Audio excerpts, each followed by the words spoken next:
আমি তোকে একটা কাহিনী বলি। কাহিনীটা হলো, একবার একটা রাস্তা দিয়ে যাচ্ছিল একটা মানুষ, ঠিক আছে, একটা ছেলে যাচ্ছিল, তো রাস্তাটা পাখি দেখলো, পাখি ব্যথা পেয়েছে, ঠিক আছে, ব্যথা পেয়েছে ভালো কথা। পাখিকে নিয়ে করছে কি, খাঁচায় রেখে ওকে পালছে, খাওয়াইছে, খাবার টাবার দিছে, ঠিক আছে। তো দেওয়ার পরে একদিন ছেলে দেখলো যে পাখি ঠিক হয়ে গেছে, খাঁচা খুলে দিছে, বলছে পাখি যাও, উড়ে যাও।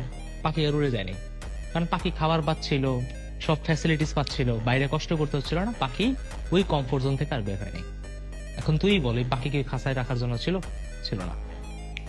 Same goes for you guys. Comfort zone থেকে বের হইতে কারো ভাল লাগে না, কারোরই ভাল লাগে না। যখনই পড়তে বসো, যখনই একটু প্যারা লাগে, ফোনটায় চলে যায়। আজকে থেকে যাতে অ্যাটিটিউড এরকম হয়, যখনই প্যারা লাগে প্যারাটাকে এনজয় করা শিখ। আচ্ছা প্যারা লাগে, দেখি তো এটার ডিফিকাল্টি লেভেল কতটুকু বাড়ানো যায়, আর আমি কতটুকু পর্যন্ত সহ্য করতে পারি। তুই 5 মিনিট, 10 মিনিট, 15 মিনিট হাত চিনচিন করবে, চিনচিন করবে, চিনচিন করবে, বাট ফোনটা দূরে রেখে নিজেকে একটু কন্ট্রোল কর। 20 মিনিট, 30 মিনিট, 40 মিনিট পর দেখবি তোর ইজি লাগা শুরু করছে, তুই পড়ার মধ্যে ডুবে গেছিস। বাট এটা যাতে রাত্রেবেলা না হয়।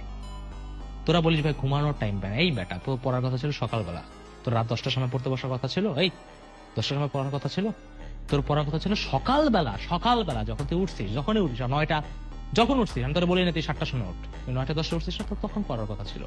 তুই তখন উঠিস, সবার আগে দেশ ফোনটা হাতে নেস। নেওয়া যাবে না ভাইয়া, 20 দিন আছে, তুই বুঝতেছিস?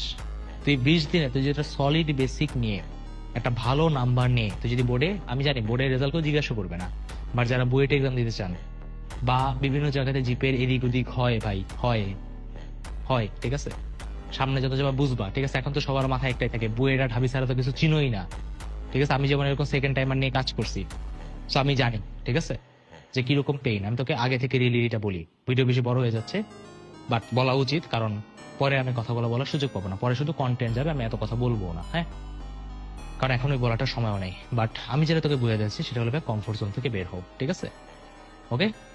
কমফোর্ট জোন থেকে বেরো, নিজের মনটা হলো পাগলা ঘোড়ার মতো, এদিক যায় ওদিক যায়, সেটা নিজেকে কন্ট্রোল নাও।